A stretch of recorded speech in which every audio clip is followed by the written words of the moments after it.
Guys, tignan natin yung pool. Ano daw na bangkulid ang pool. Ah!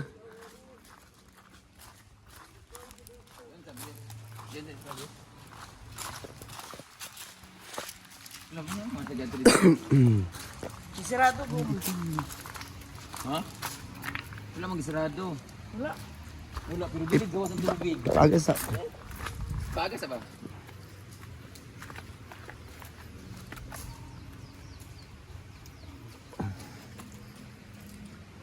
Paliwanag di ha? Yeps ha?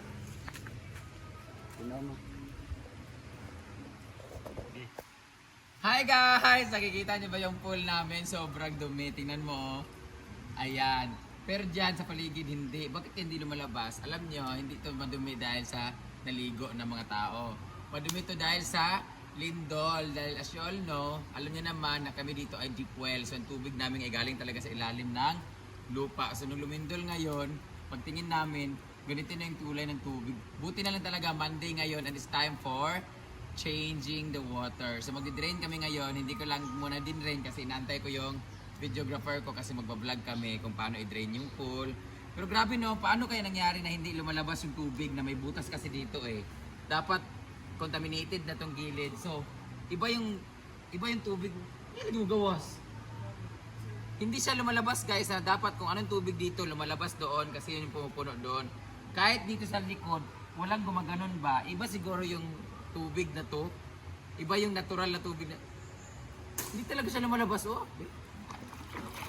Dapat kaya ganun siya, magkukulay siya eh.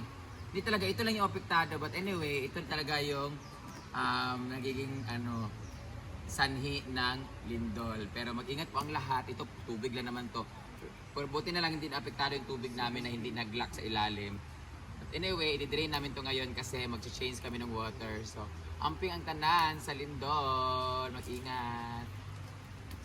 So, ayan, mag-drain na yun. So, Monday, drain time. No? Ano ka, dili magawas? Kasi urine nyo ano.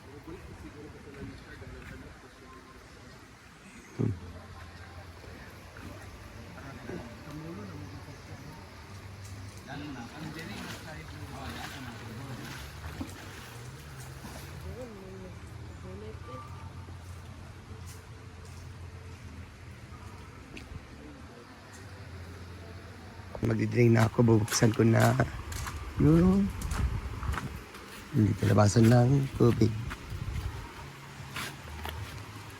Ito, bubuksan natin.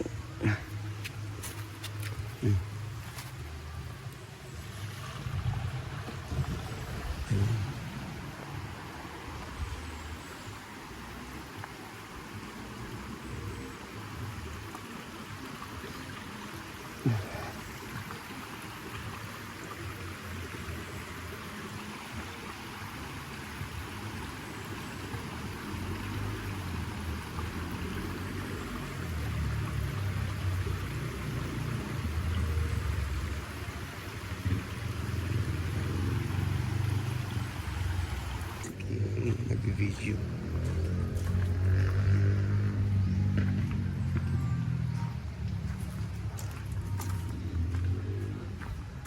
Madam Nel.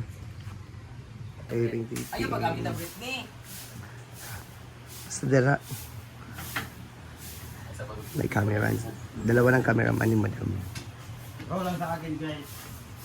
Thank you, Miss. YouTube is the best. Ay, hindi ko mag-ban, hindi ko mag-mic dito na. Kadunggan. Sige, kung na plastic, kung namisin siya, pag namin. Pwede mo na-upload sa YouTube, sa Facebook, yapon no? Kim no? Pero,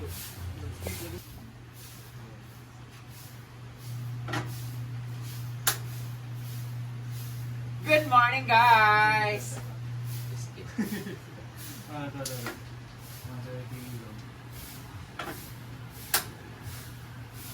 Maayong buntag kaninyong tanan! Welcome to my very first ever video na kung saan magpo-formal vlog na tayo. Since alam mo naman natin na talagang mahina na talaga ang income sa social media, especially sa Blue Up. Ngayon, magpo-focus na tayo ngayon dito sa YouTube na kung saan, init lagi, na kung saan kailangan na natin i-upgrade. Upgraded na ang ating vlog ngayon because we are now using DJI mic. Di ba? Maglit lagi siya, nakurat ko. Maglit siya sa thumbtacks. Yatay, magagaling-galing lagi nga ni. At meron na tayong camera na napaganda, ang Canon by Kim Dael. So, kapalo mo guys, for the record lang I would like to inform everybody na itong cameraman ko ay cameraman ni Miss Samantha Bernardo. Nung saan, kukunin siya para i-focus ang talib ni Samantha sa pagpanganak. Tanaw noon sa pagbukas sa cauliflower ni Samantha. Anyway, hindi nga seryoso guys. Si Kim Dael, ang aking cameraman or videographer, during my shoot sa aking mga MTV na mga project, and yung mga magagandang quality, siya talagang gumawa na. Kasi yan talaga yung 40 ni, sumumay. Yan talaga yung 40 ni Kim ang paggawa ng napagandang quality ng camera. And I like the idea, I like his idea, tapos yung idea ko nagkukunay, and then nakakagawa kami ng magandang project or finished product. So siya yung gumawa ng mga MTV namin ni Kano, yung mga may mga song na official music video, siya ang gumawa nun. At now, nirefer ko siya kay Samantha Bernardo at kinuha siya ng Samantha Bernardo kay some of their videos si Samantha, yung mga interview niya kay Ian at Eliza Valdez. Si Kim ang kumuha nun, yung mga promotional shoot ni Samantha, siya kumuha nun. So, nandito siya ngayon sa probinsya kasi nag-stop muna siya kasi buntis Samantha. Hindi ko alam kung anong plano ni Samantha kasi buntis siya, mga anak siya. Busy na talaga ang buhong talib. So ngayon, focus na tayo sa aking vlog. At syempre, dahil mahina na nga ang income ngayon, kailangan natin mas i-level up ang ating effort. So, syempre, kung gusto natin mag-level up, syempre kasama na rin yung gastos. But at the same time, at least maganda yung quality ng vlog natin. At I can consider myself as vlogger na talaga. Before kasi, I can consider myself as content creator lang kasi gumagawa ko ng mga content with a raw video, raw camera. So, parang wala masyadong kwenta. Ngayon, nilevel up ko siya, upgraded na natin vlog natin. So, gagamit tayo ng magandang camera. Siyempre, gagamit tayo ng magandang videographer. Ang pangutana karon diri, pila tanan gastuson. So, ngayon, I'm gonna share you guys yung mga daily lives ko dito sa probinsya, countryside life, yung Hinaguan Nature Park. We're gonna feature everything here sa Hinaguan. At we're going to travel around Misamis Oriental, kung saan lilibutin natin ang buong Misamis Oriental. What we can offer to the tourists papunta dito ng Northern Mindanao. So, umpisahan natin yan sa aking hometown ng saan Misamis Oriental. And then, lilibutin natin hanggang Hingoog, Mantikao, Inita, Olubihid, Balingasag, Claveria, Villanueva, Taguluan, Mantikao, Kinugitan, Medina, Talisayan, basta lahat ng munisipyo sa saan Misamis Oriental. Lilibutin natin kasi we have a lot to offer sa ating mga guests. And makikita nyo kung gaano kaganda ang lugar. Makikita nyo kung gaano kaganda ang lugar namin. Siyempre, after that, saka tayo lilibot sa buong Pilipinas. Hopefully, napakayan talaga yung mga nilook forward ko na mangyayari. But for now, mainit na bang ating kape? Nag-iinit kami ng tubig kasi magtitimpla tayo ng kape. And after that, kakain tayo ng breakfast kasi nagluto sila ng sinangag. Pero wala kaming ulam. But since wala kaming ulam, kakain tayo ngayon ng Lucky 7 sardines na bigay ni Mami May Abe. But before anything else, pahiram muna na ako ng aking vitamins. O, kailangan natin uminom ng vitamins kasi alam niyo na, para it's gonna be a long day today.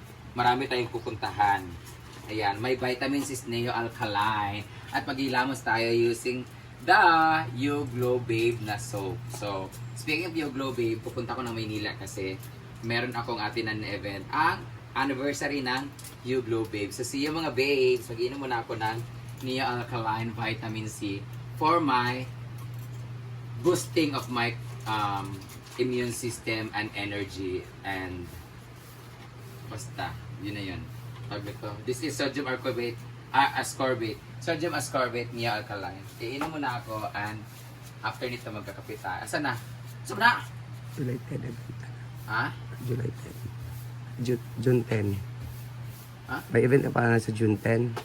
Bayaan mo na. Magkakain pa ako ng sinangag kasi nagluto sa J-Ford. Sayang may effort nila. Kahit di ako makalinok dahil may tusok-tusok ako nung pampapayat. So walang gana pero kailangan ito kumain kasi baka mabuang ta. So I'll see you later.